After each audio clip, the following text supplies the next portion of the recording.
আমাদের আজকের আলোচনার মধ্যমণি হচ্ছে আল্লাহ রাসূলের এক সাহাবী নাম আব্দুল্লাহ ইবনে হুযাফা সাহমী রাদিয়াল্লাহু তাআলা আন। আরবের লাখো তরুণের ন্যায় ইতিহাস তাকে উপেক্ষা করে তার আপন গতিতে চলে যেতে পারত, কিন্তু ইসলাম তা করতে দেয়নি। ইসলাম তাকে আরবের অলিগলি থেকে তুলে এনে ইতিহাসের দুই পরাশক্তি রোম এবং পারস্য সম্রাটের সামনে উপস্থিত করছেন এবং তার সম্মান ও মর্যাদাকে এমন উচ্চতায় নিয়ে গেছেন যেখানে পৌঁছানো সাধারণের জন্য অসম্ভব আল্লাহর রহমত ছাড়া। তো পারস্য সম্রাট কিসরার সাথে তার রোমাঞ্চকর ঘটনা ইতিহাস এভাবে বর্ণনা করে যে তখন ৬ষ্ঠ হিজরি আল্লাহ রাসূল সাল্লাল্লাহু আলাইহি ওয়াসাল্লাম ইচ্ছা করলেন যে আরবের বাইরে যত রাজা বাদশাহ আছে তাদের সবার কাছে ইসলামের দাওয়াত পৌঁছে দিতে হবে। আল্লাহ রাসূল সাল্লাল্লাহু আলাইহি ওয়াসাল্লাম সমস্ত সাহাবীদেরকে একত্রিত করলেন। একত্রিত করার পরে আল্লাহ রাসূল ঘোষণা দিলেন যে আমি মক্কার বাইরে, মদিনার বাইরে, আরবের বাইরে যত রাজা বাদশাহ আছে সবার নিকট ইসলামের দাওয়াত পৌঁছাতে চাই। তো তোমাদের মধ্যে কিছু লোককে আমি সিলেক্ট করে তাদের কাছে চিঠি প্রেরণ করব। তো তোমরা বনু ইসরাইলের মতো, বনু ইসরাইল যেমন ঈসা আলাইহিস সালামের সাথে তর্ক লিপ্ত হয়েছিল, আমার সাথে এরকম তর্কে লিপ্ত হইও না। তো সাহাবীরা বললেন, ইয়া রাসূলুল্লাহ, আপনি আমাদেরকে যেখানে যাইতে বলবেন, যেভাবে যাইতে বলবেন, আমরা সেখানে যাইতে প্রস্তুত আছি, আপনি আমাদেরকে পাঠান। তো রাসূলুল্লাহ সাল্লাল্লাহু আলাইহি ওয়াসাল্লাম ৬ জন সাহাবীকে সিলেক্ট করলেন। তো এর মধ্যে একজন হচ্ছে আব্দুল্লাহ ইবনে হুযাফা সাহমী রাদিয়াল্লাহু তাআলা আন। তো এই সাহাবীকে পাঠানো হচ্ছে পারস্য সম্রাটের কাছে। পারস্য সম্রাট কিসরা, নাম হচ্ছে কিসরা। তো আল্লাহ রাসূল জানতেন যে এই সফরে অনেক বিপদ সংকুল হতে পারে, কারণ এমন এক দেশে যাচ্ছে যে দেশের ভাষা তার জানা নাই, এমন একটা দেশে যাচ্ছে যে দেশ বর্তমান মনে করেন আমেরিকা এরকম পরাশক্তি, এমন একটা দেশে যাচ্ছে যে দেশের মানুষ তাকে চিনে না। এই পরিবেশের মধ্যে যাচ্ছে, তো যে কোনো কিছু হইতে পারে, এমনকি মৃত্যু পর্যন্ত হইতে পারে। আল্লাহ রাসূল এটা জানতেন, তো তারপরেও পাঠাচ্ছেন ইসলামের জন্য, দ্বীনের জন্য, ইসলামের জন্য। তো সাহাবী বাড়ি থেকে প্রস্তুতি নিয়ে সবার কাছে বিদায় নিয়ে রওনা হয়ে গেলেন এমন এক পথে যে পথ কেউ চিনে না, কেউ জানে না, এমন এক পথে। তো আব্দুল্লাহ ইবনে হুযাফা সাহমী রাদিয়াল্লাহু তাআলা আনহু যখন পারস্য চলে গেলেন, তখন ওখানকার যত রাজদরবারের লোক আছে তাদের নিকট সমস্ত ঘটনা খুলে বললেন। বলার পরে পরের দিন যখন রাজদরবার চালু হলো, তো তার ডাক পড়লো। তো তিনি যাচ্ছেন, তিনি দেখে বোঝা যাচ্ছে তিনি আরবের লোক, তার গায়ে আল খেল্লা, মাথায় পাগড়ি, সবকিছু দেখে বোঝা যাচ্ছে। তো পারস্য সম্রাট এরা দেখার পরে বলতেছেন যে তার কর্মচারীকে যে তুমি এই চিঠিটা নিয়ে আসো, তাকে আমার নিকট আসতে দিও না। তো আল্লাহ রাসূলের সাহাবী তিনি বলতেছেন, দেখেন এইখান থেকে যে রাসূলের প্রতি সাহাবীদের আনুগত্য কোন লেভেলের ছিল। ১৯ থেকে ২০ হবে না, আল্লাহ রাসূল যেভাবে বলছে, যেখানে বলছে সেভাবে সেখানেই হবে। তো আল্লাহ রাসূল বলে দিয়েছেন যে তুমি এই চিঠি পারস্য সম্রাট কিসরার হাতে দিবা। তো হয়তোবা এই চিঠি যদি অন্য কোন কর্মচারীর মাধ্যমে তার হাতে পৌঁছাইতো, আল্লাহ রাসূল হয়তো কিছু বলতো না, কিন্তু কোন লেভেলের আনুগত্য হইলে এরকম কথা বলতে পারে। সাহাবী বলতেছেন যে আল্লাহ রাসূল আমাকে এই চিঠি আপনার হাতে দিতে বলছেন, অতএব আমি অন্য কারো হাতে দিতে পারবো না। তো তিনি তার হাতেই দিয়েছেন। এটা হচ্ছে রাসূলের প্রতি সাহাবীদের আনুগত্য। আর আমাদের আনুগত্য কোন লেভেলের ভাই? মানে তারা শুনছে, সামিআনা আতাআনা, শুনছে, মানছে, আর কোনো প্রমাণের প্রয়োজন হয়নি। আবু বকর রাদিয়াল্লাহু তাআলা আনহু কাছে এসে বলছে যে তোমার বন্ধু তো বলতেছে যে তিনি মেরাজে ঘুরে আসে, ৭ আসমান ঘুরে চলে আসে, অথচ মসজিদুল আকসায় যাইতে কয়েকদিন লাগে। তো তুমি কি এটা বিশ্বাস করো?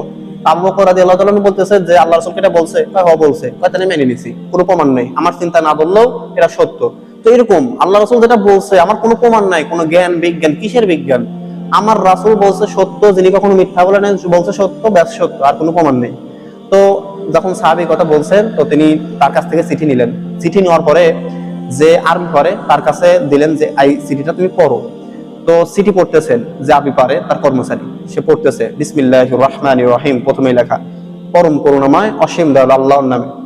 তারপরে লেখা যে আল্লাহর রাসূল মুহাম্মদ সাল্লাল্লাহু আলাইহি ওয়াসাল্লামের পক্ষ থেকে পারস্য সম্রাট কিসরার নিকট আবেদন যে ইসলাম গ্রহণ করো, যদি ইসলাম গ্রহণ করো তাহলে শান্তি পাবা দুনিয়া এবং আখিরাতে। এই কথা পড়ার পরেই মানে তার অহংকার কোন লেভেলে দেখেন যে তিনি ওই চিঠি ছিঁড়ে ফেলছেন। কারণ ওই যে প্রথমেই আল্লাহ রাসূলের নাম লেখা, যে আল্লাহর রাসূলের পক্ষ থেকে কিসরার নিকট চিঠি বা আবেদন। তো এটা দেখার পরে সে চিঠি ছিঁড়ে ফেলছে। তো তারপরে যখন এই চিঠি ছিঁড়ে ফেলছে, তো যে সাহাবী নিয়ে গেছিল আব্দুল্লাহ ইবনে হুযাফা সাহমী রাদিয়াল্লাহু তাআলা আনহু, তো তাকে দূর দূর করে রাজদরবার থেকে বের করে দেওয়া হলো। তো তিনি তখন জানেন না যে আমার কি করা হবে, মেরে ফেলা হবে নাকি বন্দী করা হবে।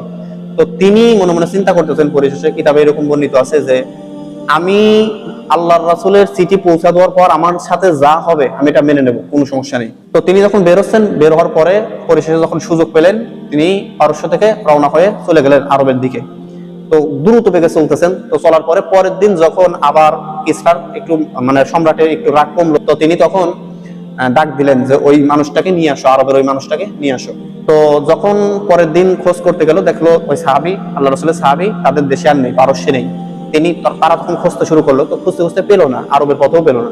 তো পরিশেষে আল্লাহ রাসূলের সাহাবী আল্লাহ রাসূলের কাছে এসে সমস্ত ঘটনা খুলে বললেন।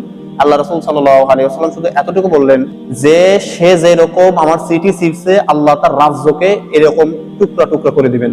তো এইদিকে আবার পারস্য সম্রাট কিসরা তার ইয়েমেনের গভর্নর বা রাজা, তার কাছে চিঠি প্রেরণ করলেন, যে বাজার নাম। তো তার কাছে চিঠি প্রেরণ করে বললেন যে আরবে এরকম লোক আসছে, এই লোকের তুমি বন্দী করে আমার নিকট পাঠিয়ে দাও। তো সে আবার 2 জন সৈন্য পাঠিয়ে আল্লাহ রাসূলকে বন্দী করার জন্য পাঠিয়েছেন। তো ওই সৈন্য 2 জন আল্লাহ রাসূলের কাছে আসছে, আসার পরে বলতেছেন যে পারস্য সম্রাট কিসরা রাজা মহাদিরাজ আপনাকে বন্দী করার জন্য আমাদের পাঠিয়েছেন, অতএব আমাদের নিকট যান। যদি নির্দ্বিধায় চলে যান তাহলে সম্রাটের নিকট গিয়ে আপনার হয়ে আমরা সাক্ষ্য দিব, যাতে আপনার শাস্তি একটু কম হয়। আল্লাহ রাসূল মৃদু হাসলেন, হাসার পরে বললেন যে তোমরা আজকে ফিরে যাও, কালকে আইসো। তো ওই 2 জন কালকে যাওয়ার পরে বলতেছে, যখন কথা বলতেছে, আল্লাহ রাসূল বলতেছে যে আজকের পর তোমাদের সম্রাটের আর তোমরা খোঁজ নিতে হবে না, তোমাদের সম্রাটের ছেলেই তাকে মেরে ফেলবে। তো এই কথা শোনার পরে তারা হতভম্ব হয়ে গেছে। হতভম্ব হওয়ার পরে তাদের রাজার নিকট, ওই যে ইয়েমেনের যে গভর্নর রাজা, তার নিকট ফিরে গেছে, বাজার নাম, তার নিকট ফিরে গিয়ে সমস্ত ঘটনা খুলে বলতেছে। তো বাজান বলতেছে যদি পারস্য সম্রাট তার ছেলের হাতে নিহত হয়, তাহলে আল্লাহ রাসূল যেটা বলছে, মুহাম্মদ যেটা বলছে সেটা সত্য এবং সে সত্য নবী, আমি সেটা মেনে নিব। আর যদি মিথ্যা হয় তার কথা, তাহলে আমি তার বিরুদ্ধে অ্যাকশন নিব। তো তার কয়েকদিন পরেই পারস্য সম্রাট কিসরার যে ছেলে, তাকে হত্যা করে তার নিকট চিঠি প্রেরণ করছে ইয়েমেনের গভর্নরের কাছে, রাজার কাছে, যে আমি আমার পিতাকে হত্যা করছি এই কারণে যে সে নিরীহ লোকদের মারতো, মানুষের উপর জুলুম নির্যাতন করতো। অতএব আমি এখন পারস্যের সম্রাটের আসনে বসেছি, তুমি আমার আনুগত্য স্বীকার করো। তো এই কথা শোনার পরে তিনি চিঠি ছুঁড়ে ফেললেন, বাজান ইয়েমেনের যে গভর্নর, তিনি ছুঁড়ে ফেলে দিয়ে ইসলাম গ্রহণ করলেন। তো এটা হচ্ছে পারস্য সম্রাট কিসরার সাথে আব্দুল্লাহ ইবনে হুযাফা সাহমী রাদিয়াল্লাহু তাআলা আনহু এর রোমাঞ্চকর ঘটনা দেখা করা।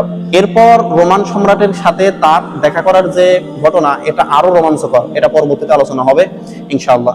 আল্লাহ সুবহানাহু ওয়া তাআলা আমাদেরকে এই মহান আদর্শদের জীবনী বুঝে আমল করার তৌফিক দান করুন, আমিন। ওয়া আখিরু দাওয়ানা আনিল হামদুলিল্লাহি রাব্বিল আলামিন।